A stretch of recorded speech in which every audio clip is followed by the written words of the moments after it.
Good morning, good afternoon, and good evening. I am All Hunter Jr., the truth and not a rumor, and this is the Surround Sound Podcast. We got a very special guest that I'll be bringing on in just a matter of moments.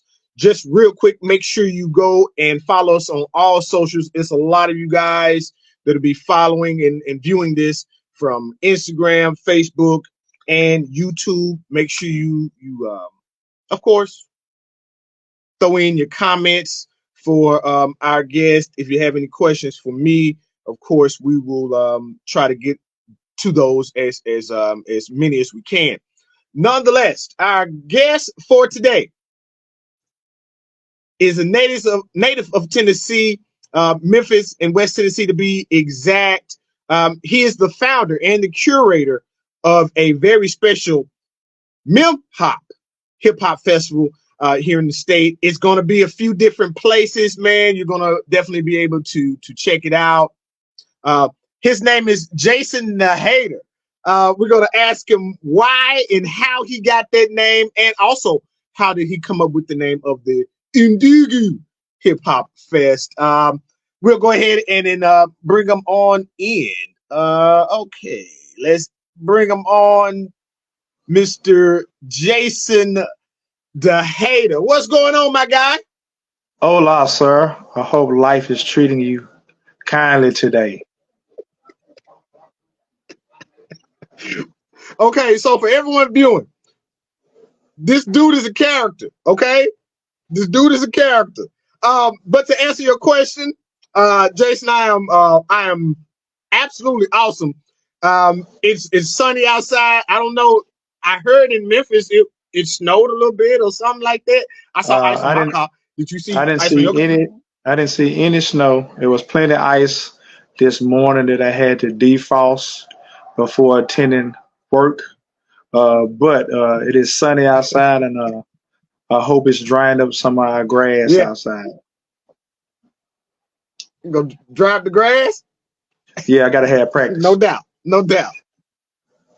That's right. That's right. And we got to get into all of the different facets of Jason the Hater. But let's start off with the name, bro. How, why, where did it come from, Jason the Hater? Because I should be booing Well, you right now. this is very true. Also, you see, when I first started to get into the rhyming arena, I saw so many people begging and asking audience members to show them love and make noise and clap for them. And at the same time, I was Uh huh. substitute teaching, and kids were talking about their favorite shoes and their favorite athletes. And I was like, them dudes, that look terrible. Them dudes some shallow. And then they said, Coach, you just Uh hate. huh. And then all of the songs were about player, why you hating. Don't hate the player, I hate the game, so forth and so on. So I just decided to be the Yeah. one that everybody was talking about. The only difference between me and other haters, I'm not gonna hate Yeah. behind your back. Uh huh. You're gonna know what to expect is Okay. coming. So just accept it, you know. Because asking for love and the audience and all that, that's sucker stuff. And so I don't want no It parts is. of that.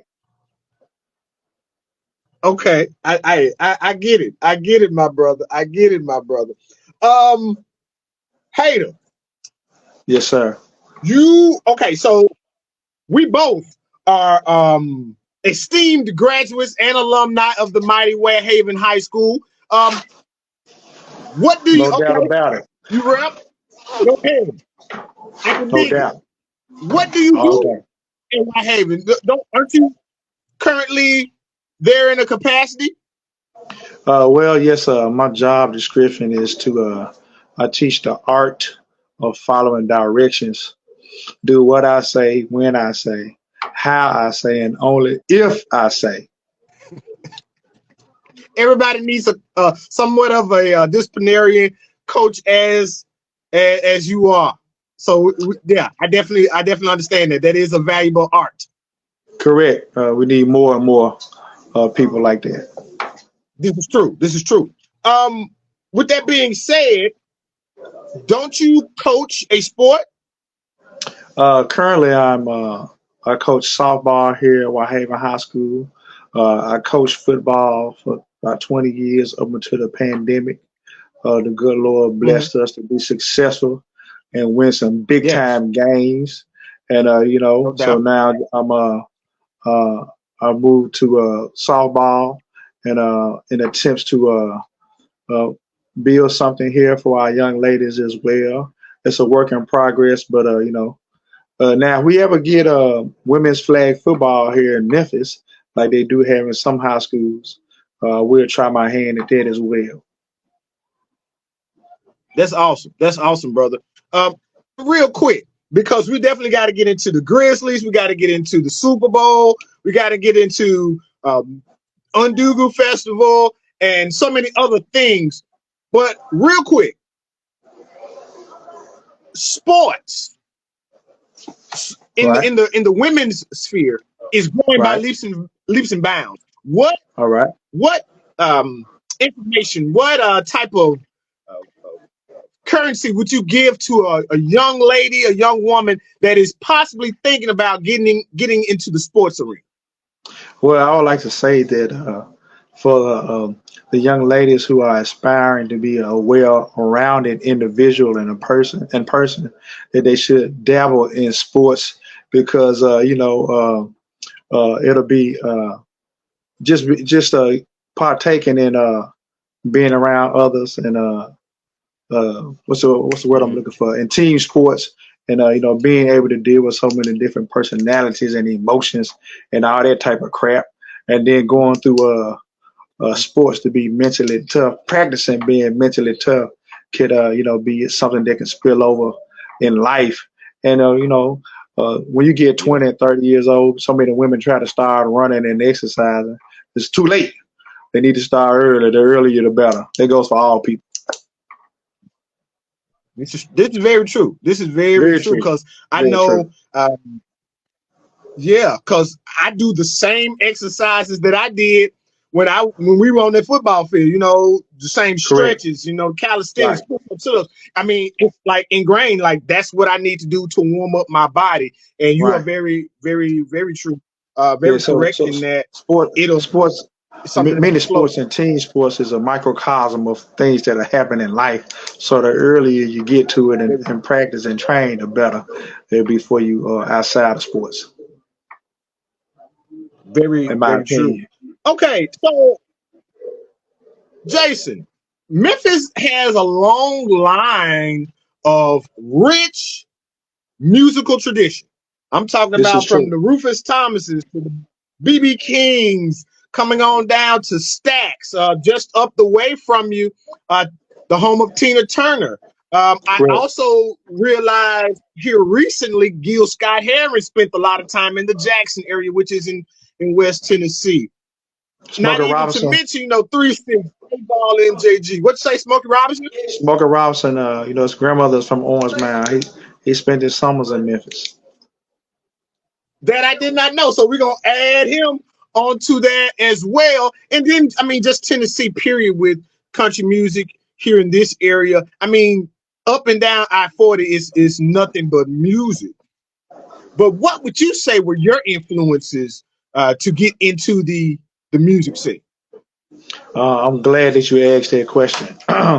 Even though I was blessed by my parents and so forth to have my dad to go to Pop Tunes every Friday and buy records, and to go to concerts with my Yeah, folks at the fair yeah. to see Cool in the Gang, the Barcades, to see Chuck Berry and all that type of stuff, and even to go to the Mid South Coliseum for the Fresh Fest with Houdini, Run DMC, LL, and all that. My inspiration to do music simply comes from out of being a disgruntled hip hop fan. Uh, Around Mm, 95, 96, when hip hop music started going into the toilet, uh, I had mhm. I was forced to go do some type of rap music that I might halfway like myself, even though I'm horrible at it as well. But yeah, so I just really got You even inspired hate on because yourself. I was a say that again. I said you even hate on yourself. Well, you see, it's no discrimination in the hate. The hate goes, I'm gonna do it. I'm gonna do it 100%. Can you dig it? Um, the All the way. Yeah. no doubt. So me just being a disgruntled hip hop head is what made me get into the music. Okay, that's dope. That's dope. Once again, for everybody that is currently joining us, we are in here with the curator, the founder of the Undugu Hip Hop The Fest, Mr. Undugu. Jason the Hater. Yeah, and you have to say it like that. You just can't say Undugu. You have to Right. Undugu Hip The Hop Fest. Undugu. Okay, so Jason, what would you say is your rap style? Do you have a rap style? Because I mean, mostly hip hop down south, or at least in Memphis, something with heavy bass, repetitive, hooks. What would you say your hip hop style is? Does it flow with that? Well, my style is what I would call a hot mess. But in addition to it being a hot mess, I'm just more of a beats and rhymes individual. I'm more. I tend to side more with a boom bap type of sound. I'm a boom bapper. But however, though, Okay. I have the Okay. ability to make a East Coast. subpar rhymes over any kind of beat. Okay, so that's more of an East Coast style when it comes to the boom bap, correct? Well, I'm glad you said that. It is. That, It that's is a that's east. when I hear boom bap, I feel like that's East Coast. Right. So the reason it is necessarily labeled as East Coast is just mainly simply because that's where it started. You dig what I'm saying? It's not necessarily I do. boom bap because it's East Coast. It just comes from there. So even our people of Ball and G, Paul, all of even NWA, all of them had to be fans of East Coast rappers at first because that's where it came from. That's where they all come from over there. So Okay. instead of adapting to the change of it, I just more so stick to the original to how it was at first, as opposed to just because it's East Coast. Can you dig it? I can. And since we're right there with certain people that you're mentioning, who are your biggest influences? Who are some of your favorites from way back when all the way up through? All right, so I'm gonna give you my top five of all time. Can you dig it? All right, number five is the Okay, top great, right? Is the great underrated, devastating microcontroller DMC of Run DMC. Number four would be the five. Okay. God MC, Rakim. Number three would be the great Big Daddy Kane. Number two is the teacher KRS One, and the greatest rapper of all time is LL Cool J.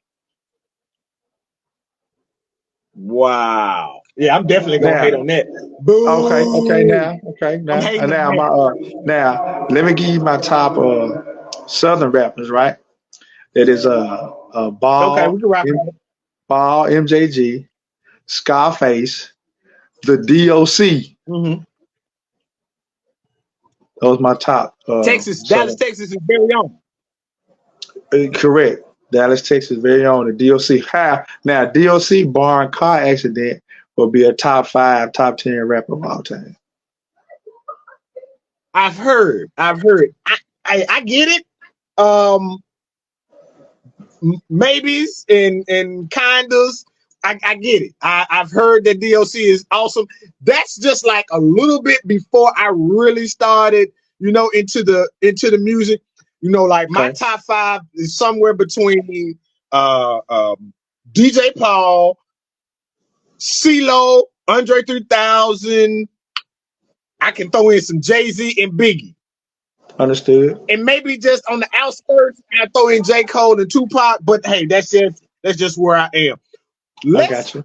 dip into this hip hop festival. Yes, sir. The Why did you Undugu. call it the Undugu? All Why right, is it? well, What is this about?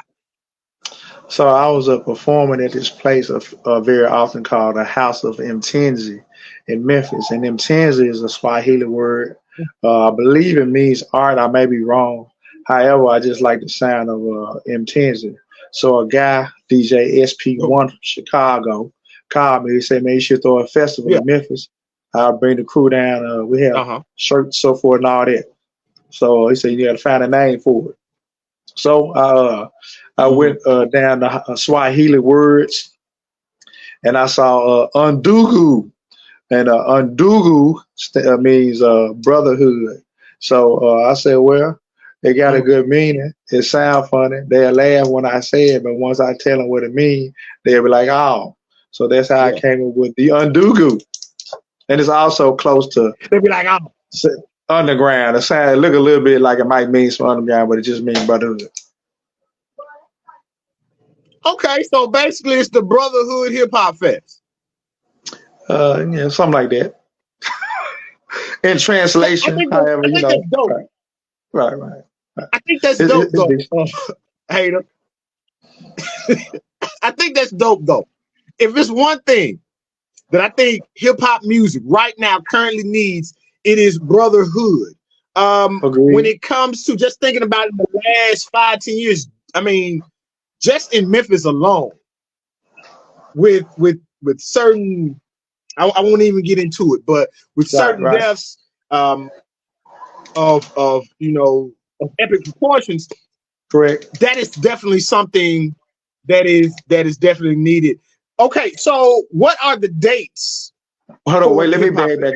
Let me bag back if I may. You dig? All right. So, brotherhood amongst rappers, right?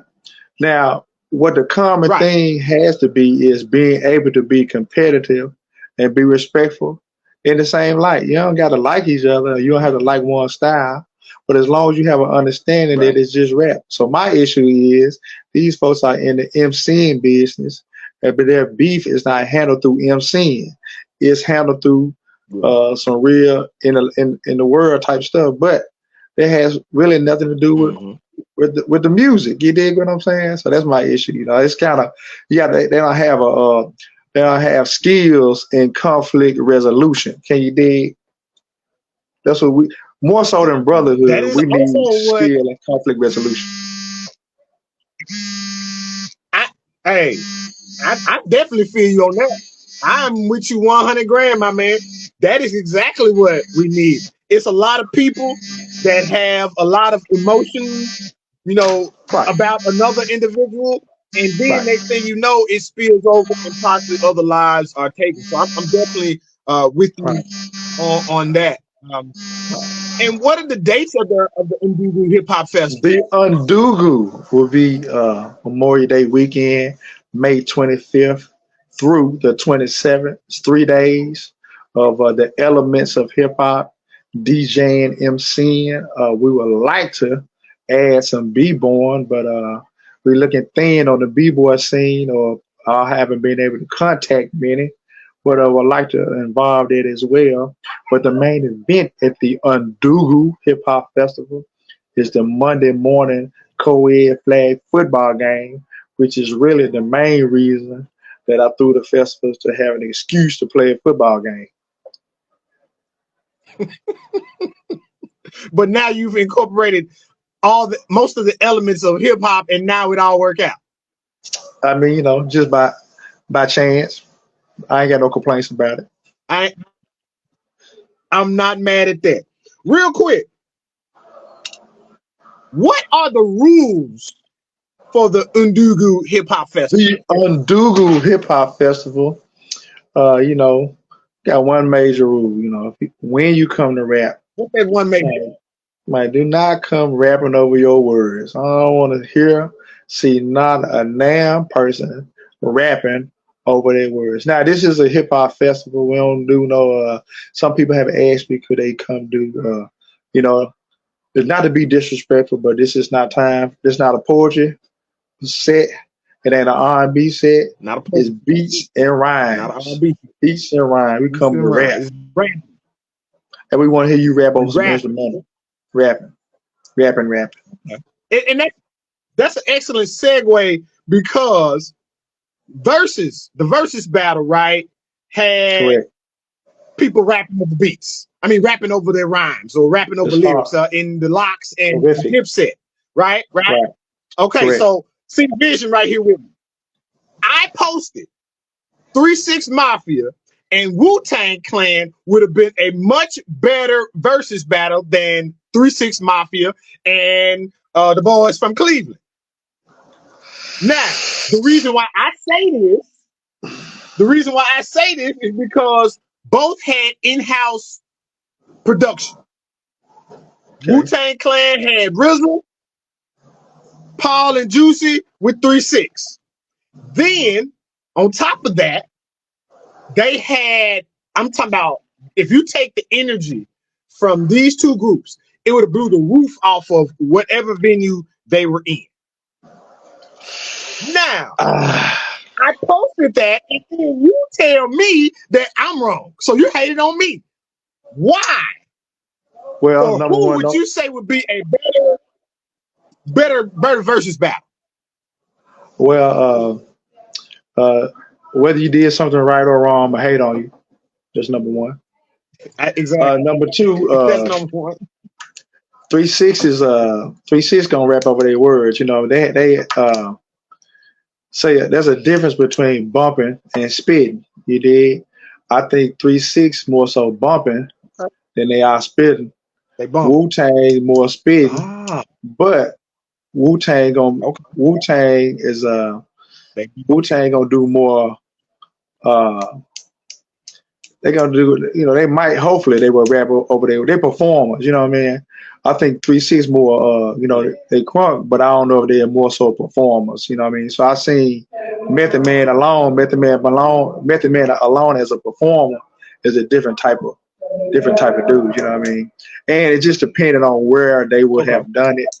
But anyway, I don't think 3-6 versus Wu-Tang would have been a good deal. 3-6, it more may have been better than 3-6 versus Ball and G. Okay. I don't know. That's tough. That's a tough one. It had to be or 3-6 versus Dungeon Family. Perhaps. Wow. Okay. We'll let you the guest. So we gonna let you get away with that. Next up, Super Bowl. Right. All right. Okay. So first of all, one time to your people, Maurice Harris, Mo Harris was at the Haven when I was there. I just want to say big up to him, real quick. Now, what did you see as far as the Super Bowl went? What did you see that caused one team to win and one team to lose? And for everyone that does not know, the San Francisco 49ers lost to the Kansas City Chiefs in overtime by 3 points. So once again, the Kansas City Chiefs are Super Bowl 58 champions. But what did you see? And hold on, I'm sorry. So the reason why we're asking Jason to hate this, because this guy is accomplished. He went to University of Memphis, quarterback out of Whitehaven, full ride to the University of Memphis. So why do you say San Francisco lost or Kansas City won? Let me say this first. I did go to Memphis. I rode the bench, and there's that on that. Cool. This game here, Super Bowl, two top teams, it really basically comes down to who had the ball last. It was going to be that type of game. Whoever had the ball last. Now, the only thing that I may have possibly wished the 49ers did was have an understanding that Pat Mahomes and Kansas City going to do whatever it is they needed to win. So I wish the 49ers would have went forward and attempted to score a touchdown as opposed to kick the field goal in overtime. If they miss it, if they didn't get it, make them drive 90. But I just wish the 49ers would have had an understanding that if Kansas City get the ball, they're going to go do what they need to do to win. Yeah, so we need to have as many points when they get the ball as we can. Right. 2 minutes, you can't. If you're going to beat the champ, you got to knock out the champ. 3 points ain't going to do it. All right. So, we didn't watch enough football to know that when you got a champ, you gotta knock the champ out. Can't just beat the champ. You gotta beat the champ. I can dig it. Speaking of, let me make one mention though. I'm gonna make one mention. The film does not support anybody claiming that Brock Purdy is not cold. Brock Purdy is the truth. So far in the league, film and the games he has played. Right. Because now I get to talk about this. So you mean to tell now you said cold. Now you said cold now. I'm from Memphis. You from Memphis. I'm from Cold. Whitehaven. You from Whitehaven. He We say cold. cold. That is exemplary talent. He cold. That is not mundane talent. That is irregular talent. That He is not cold. above average. That is exemplary talent. No doubt. Would you agree? He cold, Okay, yes. so, just for everybody that's looking, that's watching, a person that we would say is cold would have been Penny Hardaway, Elliot Perry, in the Right. basketball arena. Right. Right? Okay, so you telling me right now Right. that when it comes to Brock Purdy quarterbacking in the NFL, that he is cold. He cold. All right, so hear me out. Are you a 49ers fan? I like 49ers, yeah. Now, hear me out. All right, you ready for Okay, this? go for it. Go for it. I gotta hear this. All right. I'm ready. This is a cat that freshman year in high school took whoever spot, started 4 years. Same cat that go to college, Okay. Big Ten college. Come in at third string, take over first string, start for 4 years. Played the likes of Oklahoma now, so forth and so on. He barred out. Gets drafted to the San Francisco 49ers. They got a first round pick. They got a dude that's been backed up for Tom Brady. At that camp, the coach go to the manager and say, "Man, probably the best quarterback we got out there." So he go out there and take two people's spot. After he take two people's spot, his first year he go to NFC Championship. His second year he go to the Super Bowl. Now, most people, the film shows this dude throws the dig route, the post route, the crosser on the money. He throw the out from the opposite hash consistently on the money. The man throw the corner ball. He throw the back shoulder fade, the deep ball. He make all the throws. The man it's not a film out there to verify anybody saying the man ain't coming. You heard it first, folks. You heard it first from the hater. He didn't hate on Brock Purdy. But to your point,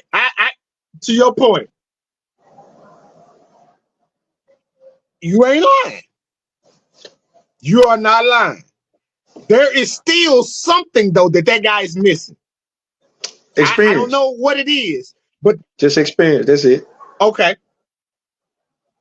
Is that without what it question? Is? We say Joe Burrow called, correct? Yeah, and that's what's funny because Joe Burrow, Brock Purdy, and Joe Montana to me are mirror images of each other. You can throw Tom Brady in there too. All of them are mirror images of each other. So to be honest, and another podcast pundit said that Brock Purdy was just a game manager. All four of them are just game managers. And when it comes to Purdy and Burrow, they got a little bit going on. They can get away, but to be honest, they're mostly game managers. So yeah, thank you for your analysis, QB of Whitehaven and University of Memphis fame. Real quick, what are your upcoming presentations? When are your upcoming performances? This is because I know you got something going on in February. All right, no doubt. So this is the last year was the 50th anniversary of hip hop. This year would be the 20th anniversary of Memphis hip hop scene that we started years prior to 20 years, but more so organized in 2004 at the Precious Cargo under the group Iron Mike Coalition with a ton of clones and other individuals and whatnot. So this year, rapping all year strong. So I got two shows. We got two shows in February 16th. This Friday, we bring a Marcel P. Black from Louisiana by the way of Oklahoma coming to Memphis to rock. We got Life's Lucky D Super RE Double on the February 29th, a Thursday night. We rocking at the Growlers. March 3rd, we're going to be at Stacks rapping. In April, we'll be here in Memphis somewhere rapping. In May, the Undugu. In June or July, we're going to throw this Iron Mike Coalition 20th anniversary hip hop show. He just rapping all year strong. If it's an open mic somewhere, I'm gonna go there and rapping, rapping.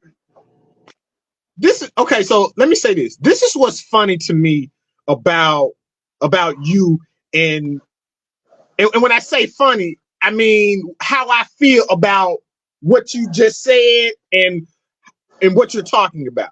Apparently, there's a difference between what you just said and what we hear on the radio, what may be coming out of your Spotify title, speakers. What is the difference between what is going on and what, or better yet, what's above ground and what you do seemingly underground? And not just you, those that are the like. I see the string, the popular music, geniusly is programmed to our people to sound a certain way, be a certain way. In my opinion, lack creativity and originality, but I might be wrong. Okay. But so I just think the difference is it's really hard to put in words, but you just have to see it. Most of the individuals who come and do their original style, or even if it is similar to some other people, they just present it. The presentation, when they present it in such a passionate way, you can see the passion in their eyes and in their performance. And just seeing it live is two different things than hearing it on the radio or listening to the recording. Just seeing the people. I hate the word express, suck a word. I just see the people perform and do that and display their deal on stage. You dig what I'm saying? So I mean, I'm terrible just like everybody else. It just might be more acceptable when you're in person. Right. I can feel that. So basically, what really captivates the audience that you serve is the live performance of hip hop, the live performance of rap. Yeah, in my opinion, yeah, true. And to just take it one step further, I was watching a documentary. I want to say it was on Paramount, maybe it was on Netflix. Can't remember now. I think it was Amazon Prime. It's called Mixtape, and Mixtape talks about how the literal mixtape started out of live performances of hip hop. Right. And they talk about it, how just, the whole lineage of the mixtape, but really you just getting back to the roots of hip hop.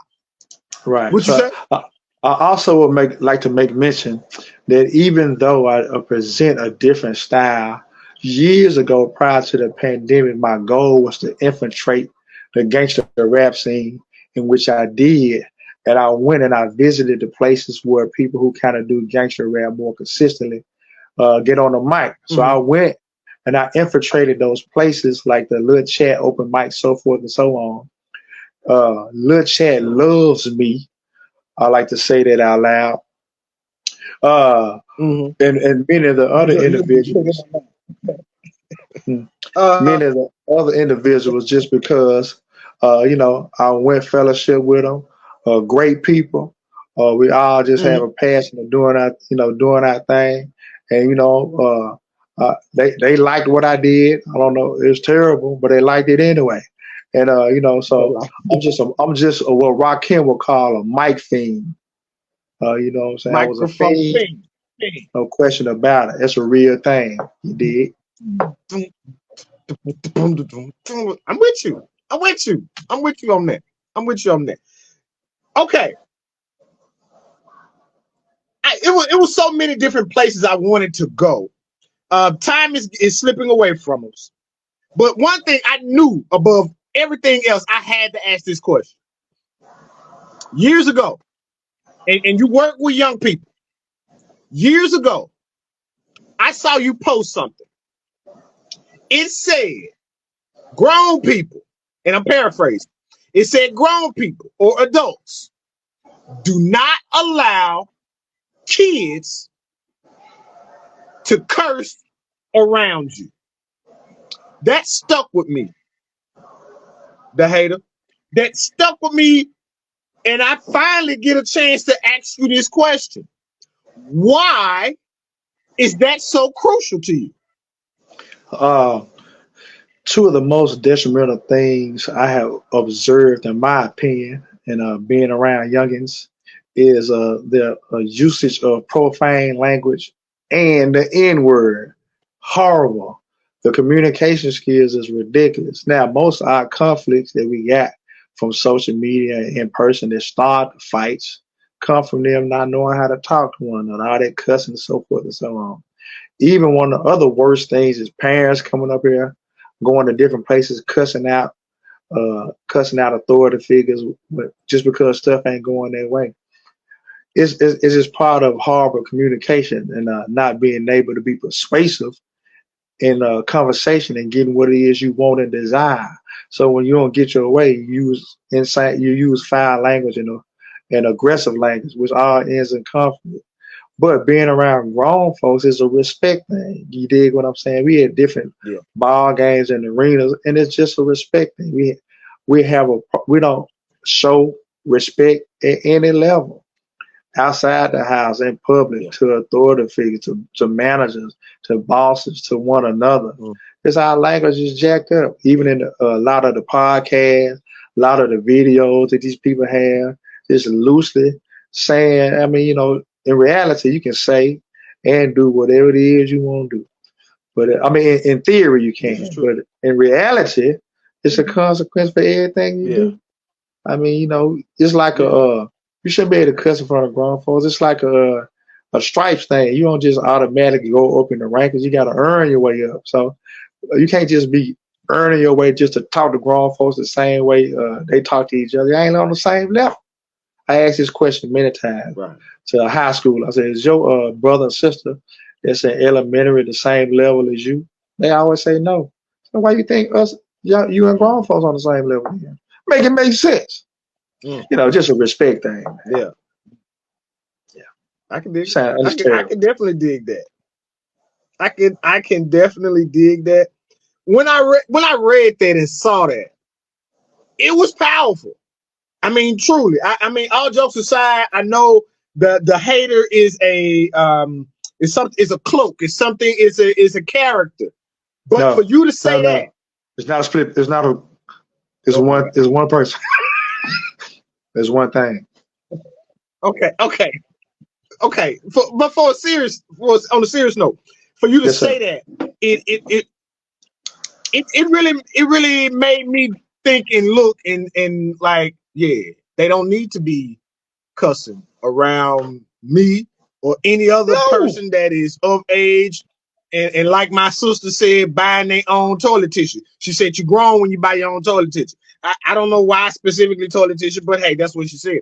Nonetheless, if you ain't buying your own toilet tissue, you don't need to cuss around me. This is true. Understood. True. Very true. Very true. Can't get all the privileges. Just to reset, once again, this is true. Just to reset, we're with Jason, the hater curator of the Undugu Hip Hop Festival. Real quick, Jason, when is the Undugu Hip Hop Festival? Where else will it be? And what are some of the things that we can look forward to with this festival? The Undugu Hip Hop Festival, Saturday, May 25th at the Small Room High Tone. It's our DJ exhibition night turntable extravaganza where our DJs spin, cut, mix, display what they got with a couple of MCs. On Sunday, May 26th at the Hip Hop Lounge in Raleigh, we're going from like noon to 6 p.m. in the middle of the day. MC Mania. We rapping all day, non-stop, rhyme after rhyme after rhyme. Monday morning, we waking up and going to, no doubt. Go ahead. Monday morning, we going to Toby Field. We're gonna play football. My team versus whoever answer the phone and want to come out there and get whooped. I'm gonna serve them like an old child as a waiter. And then night we're gonna end the festivities from 6 to 9. We're wrapping it up with some more raps at the House of M. Tenzi. I believe we're gonna do the Ox Chord show. I'm gonna have 2 Ox Chords, and whoever come with their instrumentals, part of the festival. We rocking. One song after the next till it's time to go. So basically, if you trying to get your thing on, if you think that you are an up and coming rapper, if you truly are of the genre, come there, black, white, indifferent, Asian, Hispanic. Hey, you can come and be a part of the Undugu Hip Hop Festival. Undugu.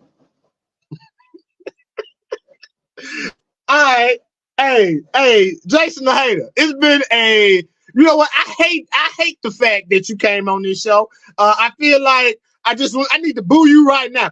Boo! I want to make sure that I say to you, and for this opportunity, this grand opportunity, I want to make sure I say from the bottom of my heart, thanks for nothing. Are you gonna perform Memphis? The song Memphis? You got to perform that joint for me. It just depends on how I feel when I wake up that day. Hey, everybody, this is Jason the Hater, the founder, curator of the Undugu Hip Hop Festival. Make sure you subscribe and like to all his socials. As a matter of fact, Jason, what socials are you on? Unfortunately, all of them. It's Google Jason the Hater. It'll take you to wherever you're trying to go, if you're trying to go there. I can't even keep a straight face. But yeah, Memorial Day weekend of 2024. Make sure in Memphis at you said High Tones was one spot. High Tone Hip Hop Lounge and House of M Tenzi. And House of M Tenzi, man. We're gonna definitely support you, brother. Hey, once again, for real though, appreciate you for being a part of the hip of Surround Sound podcast for today. All right? Appreciate you. Yes, sir. Thank you so much. Hey, you take it easy, my brother. All right, my brother. Peace.